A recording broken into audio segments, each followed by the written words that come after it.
자, 지금부터요. 우리가 이제 부동산 시그널에서 여기서 중요한 것은 여러분들이 과연 가계약금을 돌려받을 수 있는가? 사실 참 문제죠. 우리가요. 계약을 할 때 이 가계약금은 어떻게 돌려받을 것인가? 우리가 보통 계약을 할 때 보면은 원칙적으로 당사자가 있어야 돼. 갑하고 을이요. 그리고 이 두 사람이 목적물이 있어야 되겠죠. 예를 들어서 집에 대해서 계약을 한다. 그러면 얼마로 계약할 것인가? 1억 원으로 계약을 한다. 이것을 목적이라고 하는 거예요. 1억 원을. 알겠죠? 그러니까 한 사람이 청약을 하고 한 사람이 승낙을 하고 그다음에 1억 원에 대해서 합의가 있어야 계약이 되는 거잖아요. 그러면 우리가 보통 계약이 1억이면은 계약금으로 10%인 보통은 이 뭐죠? 1,000만 원을 계약금으로 지급을 하는데 당장 1,000만 원이 없고 물건은 참 좋단 말이죠. 그래서 먼저 계약금을 던지는 경우가 있죠. 가계약금으로 해가지고 계약서도 쓰지 않고 그다음에 보통의 경우는 소유자가 누구인지도 모르고 중개사 말만 듣고 알겠죠? 그래서 100만 원 던졌는데 나중에 집에 와서 보니까 아 이건 아닌 것 같아요. 그래서 내가 중개사한테 전화해서 다시 그 내가 준 100만 원 돌려달라고 한단 말이죠. 그럼 중개사가 뭐라고 그래요? 그것은 돌려줄 수 없다고 또 얘기한단 말이죠. 이런 경우 우리는 과연 어떻게 할 것인가? 자, 이제 이것을 우리가 보면은 먼저 있잖아요. 여러분요, 우리가 이제 뭘 보냐? 먼저 예약이라고 한 것이 있죠. 여러분요, 우리가 음식점 같은 데 가면 예약을 하잖아요. 그 예약을 하게 되면 예약했다고 해서 우리가 모든 게 되는 것이 아니고 그것을 예약을 완결한다고 하는 예약 완결권이라고 하는 것이 있는 것이에요. 그래서 이 예약 완결권은 뭐냐? 그건 일방적으로 얘기해. 예를 들어서요. 갑이라고 하는 음식점에 을이라는 사람이 예약을 했단 말이죠. 우리가 5명 간다. 음식은 뭐다? 해가지고 5명 했단 말이죠. 예를 들어 삼계탕이다. 그래 한 그릇에 10,000원이다. 그래서 5만 원 계약을 했단 말이에요. 예약을 했죠. 그러면 이 사람들이 음식점에 딱 가가지고 뭐라 한다? 우리 어제 예약을 한 5명입니다. 음식 주세요. 이렇게 음식 주세요. 이것을 일방적으로 얘기해. 그건 뭐냐? 음식점 주인한테 굳이 우리 어제 예약했는데 이 시간에 2시에 온다고 했는데 음식 혹시 마련돼 있을까요? 여기서 음식이 준비 안 됐는데요. 그럼 우리 갈게요. 이게 아니고 우리는 이미 어제 합의를 했어요. 계약을 했다면 예약이라는 것은 계약이란 말이죠. 그렇기 때문에 우리가 어제 합의를 했죠. 그래서 우리가 2시에 온다고 했죠. 2시에 5명이 왔죠. 앉으면서 뭐라 한다. 의자 앉으면서 우리가 어제 예약한 사람이니 지금 삼계탕 주세요. 그러면 삼계탕이 나와야 되는 것이죠. 상대방 음식점 주인한테 다시 그것을 우리가 주문해도 됩니까? 물어볼 필요가 없는 거예요. 그것을 뭐라 한다. 예약 완결권이라고 하는 것이고 그것을 뭐라 한다. 형성권이라고 하는 것이고 형성권이라는 것은 일방적으로 한다. 즉 음식점 주인의 동의를 받을 필요가 없다. 그렇게 하게 되면 바로 본 계약이 성립이 되는 것이에요. 이렇게 해서 본 계약이 성립하면서 매매의 경우는 그리고 나서 여기서 뭐를 준다? 계약금을 주는 것이에요. 계약금. 이것을 우리는 뭐라고 표현한다? 채권행위다. 이렇게 얘기를 하는 것이고 이렇게 계약금을 주고 나서 그 다음에 중도금을 받는 거죠. 중도금. 이 중도금 받는 것을 무슨 단계라고 한다? 우리 이것을 이행 단계라고 하는 거예요. 우리가 채무 불이행할 때는 이행 단계에서 채무를 이행을 해야 되는데 이행을 하지 않았다. 그것을 채무 불이행이라고 하는 거예요. 그러니까 계약금만 준 상태는 이행 단계가 아니기 때문에 채무 불이행이라고 하는 말이 나올 수가 없는 것이에요. 그러니까 채무 불이행이라는 것은 언제 나오느냐? 중도금 이후 단계에서 채무 불이행이라고 하는 말이 나올 수밖에 없는 것이에요. 그러니까 계약금 준 상태에서는 채무 불이행이라는 말이 나올 수 없기 때문에 계약금만 준 상태에서는 채무 불이행을 이유로 해지한다는 말도 나올 수가 없고 채무 불이행을 원인으로 손해배상을 청구한다 이런 말이 계약금 단계에서는 나올 수가 없는 것이에요.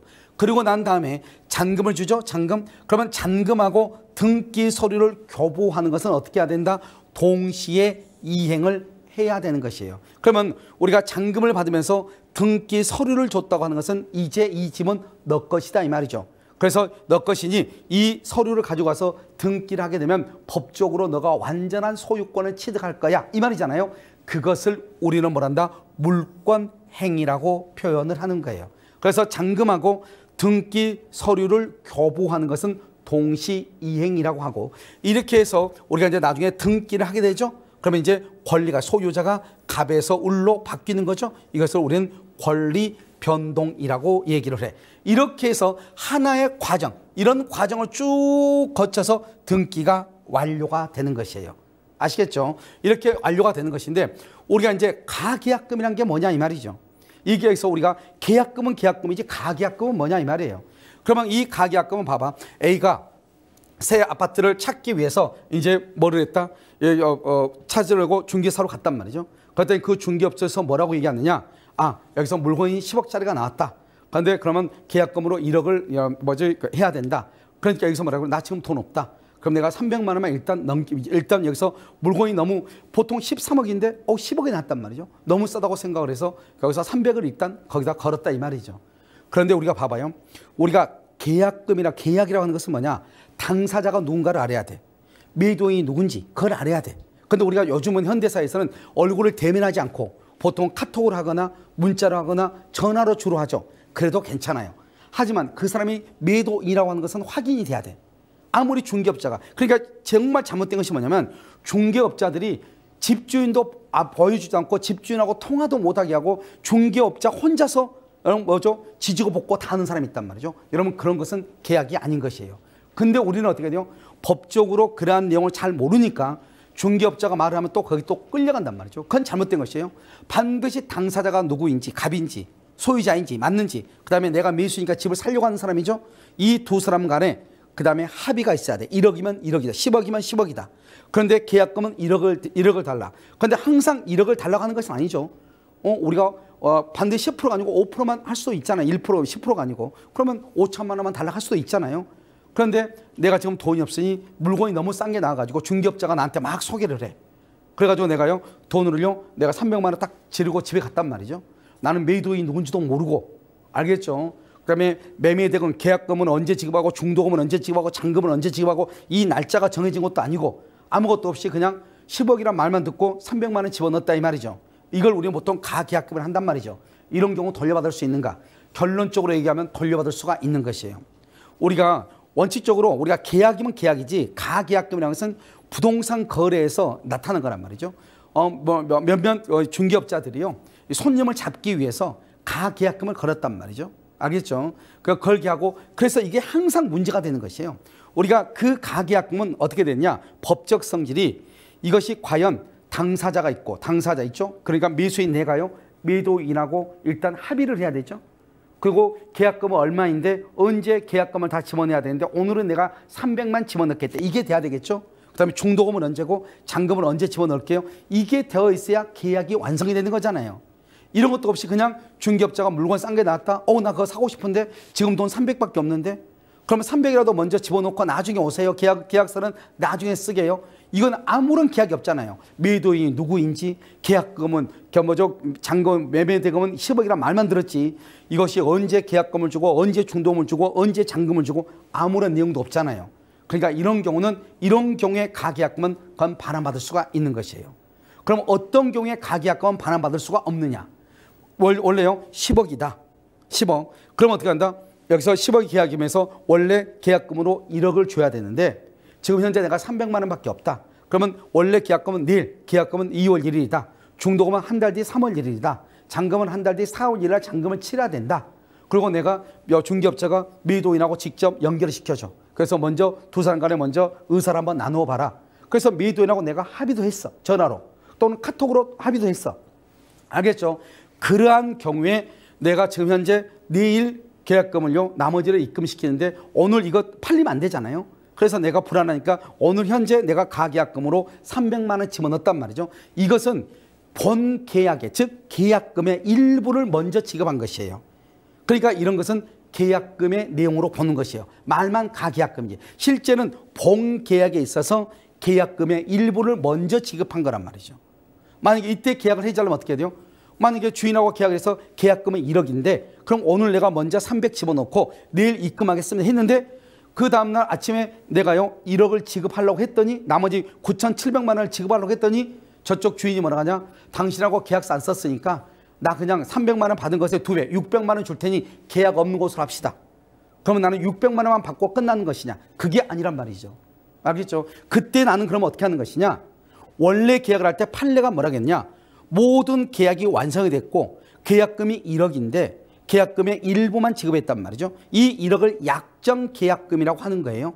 그런데 그 계약금의 일부 300만 원만 지급을 했단 말이죠. 그런 상태에서 만약에 건물주가 집주인이 계약을 해지하고 싶으면 이때는 그냥 계약을 해지를 못하는 것이에요. 알겠죠? 어떻게 하는 것이냐? 약정 계약금을 포기하고 해지해야 돼. 예를 들어서 매수인이 계약을 해지하고 싶으면 300만 원 준 것만 포기하고 계약을 해지하는 것이 아니고 나머지 9,700만 원을 더 주고 계약을 해지해야 되는 것이에요. 아시겠죠? 이건 모든 계약이 합의가 된 상태니까. 그러면 건물주는요. 건물주가 계약을 하고 해지하고 싶다. 그러면 만약에 예를 들어서 건물주가 1억을 계약금을 받았다고 해봐. 그러면 건물주가 계약을 해지할 때는 그 받은 1억 원의 2배, 2억을 돌려주고 계약을 해줘야죠. 이때 2억이란 게 뭐죠? 내가 받은 것 1억에다가 내 주머니에서 1억을 다시 얹어가지고 2억을 준다는 거잖아요. 그러니까 아무튼 매도인이든 매수인이든 정확하게 얘기하면 둘 다 계약금 주고 계약을 해주려면 계약금만큼 손해를 봐야 되는 것이에요. 그러니까 만약에 예를 들어서 매수인이 다 약속을 다 했어. 한 상태에서 300만 원 줬어. 그럼 집주인이 300만 원 받았죠. 그럼 300만 원 받은 것에 2배, 600만 원을 주면 되는 것이 아니고, 알겠죠? 원칙적으로 어떻게 하죠? 계약금의 2배를 주고 계약을 해줘야 되니까 계약금은 1억이죠. 1억에 대한 2배, 2억을 주고 계약을 해줘야 되는 것이 원칙이죠. 그런데 나는 지금 얼마밖에 못 받았어요? 300만 원밖에 못 받았잖아요. 그러면 어떻게 해야 되냐? 원래는 2억을 주고 다시 내가 얼마나 다시 받아와야 돼요? 다시 1억에 대해서 다시 돈을 받아와야 되는 것인데, 그렇게 하면 복잡하죠. 그러니까 우리가 상계 처리한다고 치고 어떻게 하면 되냐? 내가 항상 얼마로 손해봐야 된다고 그랬죠? 1억을 무조건 손해봐야 된다고 그랬죠. 근데 이 사람은 매도인은 지금 300만 원 받았죠. 그러니까 300만 원 받았으니까 당연히 그것은 돌려줘야 되겠죠. 그리고 다시 1억을 돌려줘야 되겠죠. 여러분 무슨 말인지 알겠죠? 그렇게 해서 계약을 해지할 수밖에 없는 것이에요.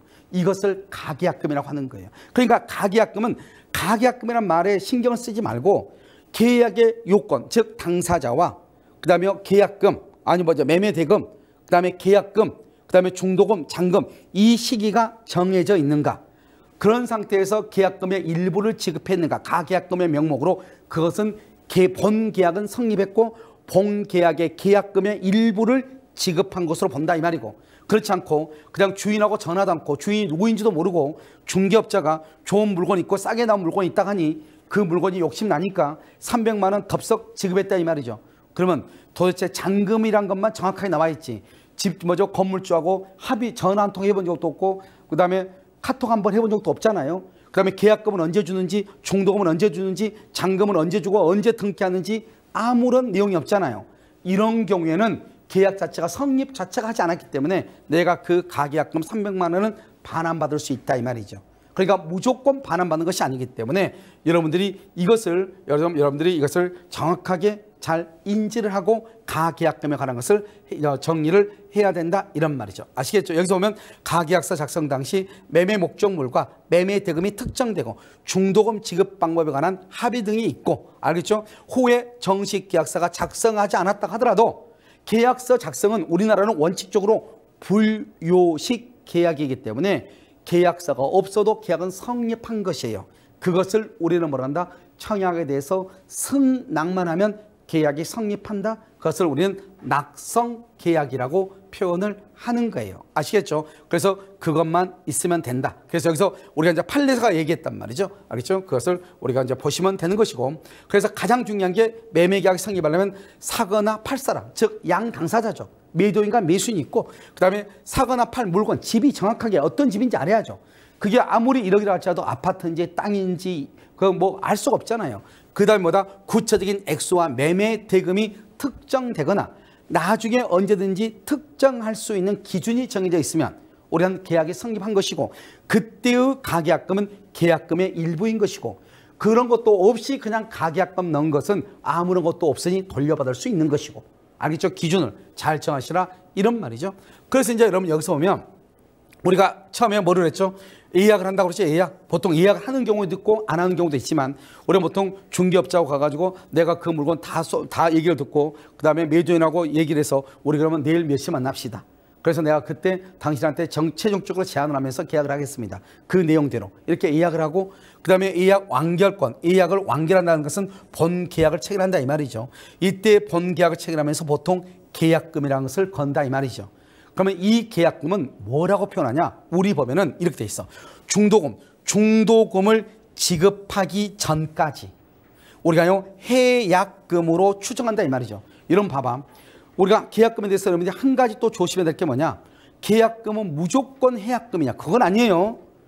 우리는 다른 말 없이 아무 말 없이 계약금으로 1억을 지급했다 이 말이죠. 그 매매 대금은 10억인데 그러면 이 1억은 아무 말 없이 계약금을 지급한 경우는 중도금을 지급하기 전까지 준 사람은 포기하고 받은 사람을 2배를 주고 계약을 언제든지 해지할 수 있다 이런 말이에요. 그것을 해약금으로 추정한다 이렇게 표현을 해. 그런데 만약에 내가 매수인인데 나는 어떻게 하든지 간에 이 계약을 끝까지 가지고 가고 싶어. 이 매도인이 계약을 해제를 못하게 하고 싶어. 그러면 어떻게 하면 되냐. 계약금 1억을 지급하면서 이 계약금은 매매 대금의 일부로 본다 이렇게. 알겠죠? 매매 대금의 일부로 본다. 그게 무슨 말이냐. 해약금으로 추정하지 않는다 이런 말이죠. 그 말은 뭐냐. 그러면 절대로 그렇게 매매 대금의 일부로 딱 봐버리면은 여기서 중도금 있죠? 중도금을 지급하기 전이라 할지라도 계약금의 2배를 주고 해제를 못하는 것이에요. 알겠죠? 무조건 2배를 주고 계약금 해제한다 이게 아니고 그러니까 여러분들이 내가 계약을 해제할 때 어떤 상태인가 나는 이 물건을 꼭 가지고 싶어. 그런데 혹시 모르겠어. 나중에 이 물건에 대해서 계약을 어떻게 되면 포기할 수 있을 것 같아. 그러면 해약금으로 해놓으면 되죠. 왜냐하면 준 사람은 포기하고 받은 사람은 받은 것에 2배를 주고 해제하면 되니까. 그런데 내가 이 계약은 절대로 해제를 안 하고 싶어. 나는 반드시 이걸 팔고 싶어. 나는 반드시 이걸 사고 싶어. 그럼 어떻게 하면 되느냐. 그냥 약속 하나 딱 특약 하나 딱 쓰면 돼. 본 계약금은 해약금이 아니고 매매 대금의 일부로 본다 이렇게. 그러면 절대로 계약금을 포기하고 계약금의 2배를 주고 해제를 못하는 것이에요. 알겠죠? 이걸 정확하게 알아야 되고 두 번째는 또 뭐를 하나 알아야 되냐면 우리가 계약을 해지할 때 어떤 문제가 있냐 이러면요. 중도금을 지급하게 나면 어떻게 한다고 그랬죠? 더 이상 해제를 못한다고 그랬죠. 중도금을 지급하면 지급하기 전까지만 계약금으로 해제해. 만약에 내가 1억으로 계약금을 줬는데 이 1억에 받은 것을 2배를 주고 해제를 하려면 중도금 지급하기 전까지만 한단 말이죠. 그런데 중도금을 지급했어. 중도금을 지급하면 이제 계약금으로는 해제를 못하는 거예요. 계약금으로 해제를 못해. 그러면 계약금으로 해제를 못하니까 그 계약금은 어떻게 해요? 원래는 받은 매도인이 매수인한테 그 계약금을 돌려주고 우리가 매매대금이 10억이면은 중도금으로 얼마를 받고 4억을 받고 잔금으로 원래는 6억을 받아야지 원칙인 거예요. 이 계약금은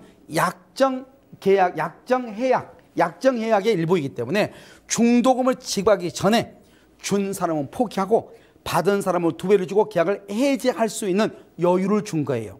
알겠죠? 그렇기 때문에 중도금 날짜가 지나면 더 이상 계약금으로는 해제를 못하니까 이 계약금은 더 이상 해약금이 아닌 거예요. 그러니까 어떻게 해야 되냐? 원래 매도인은 이것을 매수인한테 이 계약금을 돌려주고 알겠죠? 돌려주고 그 다음에 중도금으로 4억 줬으니까 10억이니까 잔금으로 6억을 받으면 되는 거예요. 그런데 우리나라는 보통 그렇게 하지 않고 이미 계약금 1억 받았는데 중도금으로 4억 받았는데 잔금으로는 5억만 받으면 되지 이렇게 하니까 여기에서 문제가 되는 거예요. 어디서 문제가 되냐. 이 중도금 날짜하고 이 잔금 날짜 이 사이에 누군가가 만약에 매수인이 나 잔금 없는데 이럴 수 있잖아요. 그 다음에 중도금이 4억인데 1억만 주고 3억을 못 줄 수도 있잖아요. 그러면 이것을 뭐라고 표현한다? 채무 불이행이라고 표현을 한단 말이죠. 그러면 채무 불이행이 있으면 아까 얘기했죠. 채고를 하고 계약을 해제를 해야 된단 말이죠. 그런데 문제는 우리는 여기에서 계약을 해지하면 어떡하냐. 예를 들어서 매수인이 나 잔금 없는데 이렇게 얘기해. 그러면 매도인은 뭐라고 하냐. 나 그러면 이 계약금 안 돌려줘 이렇게 얘기해. 그건 안 된단 말이죠. 이러면 이 계약금은 돌려줄 수 없다. 그것은 언제 얘기하는 것이냐. 중도금을 지급하기 전에만 문제되는 것이고 중도금을 지급하고 난 이후에는 원칙적으로 계약금이란 말은 없고 해약금이란 말은 없는 거예요. 알겠죠? 그러면 어떻게 해야 된다? 원칙은 매도인은 매수인한테 이 돈 1억 원을 돌려주고 중도금으로 4억을 받고 잔금으로 6억을 받는 게 원칙이다 이렇게 했는데 우리나라 사람들은 이미 받은 계약금 뭐 돌려주냐? 돌려주고 또 받고 뭐 그렇게 할 필요가 뭐가 있느냐? 그러니까 계약금 1억 받은 게 있으니까 중도금 받을 때 4억 받을 때 원래 돌려줘야 되는데 돌려주지 않고 그냥 자기가 가지고 있어. 그럼 결국 얼마를 받는 거나 마찬가지죠. 5억 받은 거나 마찬가지죠. 그러고 나서 잔금을 5억만 줘. 이렇게 얘기하다 보니까 계약금이 계속 살아있는 걸로 생각을 해. 여러분요. 계약금이라는 것은 중도금을 지급하기 전까지만 계약금이고 해약금이고 여기에 대해서만 효력이 있는 것이고 중도금을 지급을 딱 해버리면 계약금, 해약금이라고 하는 말은 의미가 없다니까요. 없어진다니까요. 그러면 이때 이 중간에 잔금 날짜하고 중도금 날짜 이 사이에 누군가가 잘못이 있을 때는 그럼 어떻게 해야 돼?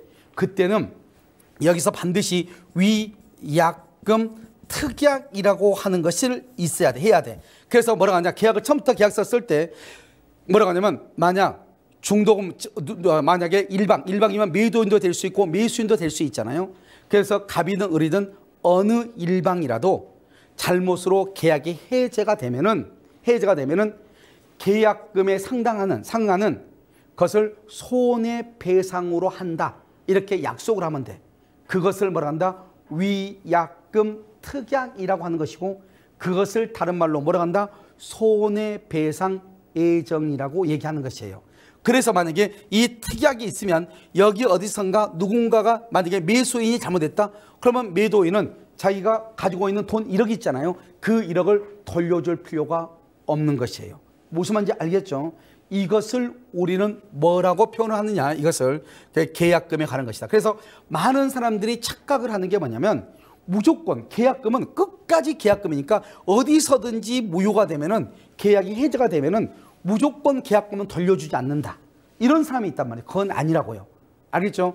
그렇게 무조건 돌려주지 않아도 되는 것은 중도금 지급하기 전까지고 중도금 지급 이후에는 우리가 무슨 특약이 있어야 된다? 반드시 위약금으로 확인하는 특약이 있을 때, 즉 예를 들어서 어느 일방의 채무 불이행에 의해서 계약이 해제가 되면은 그 계약금을 손해배상액으로 정한다.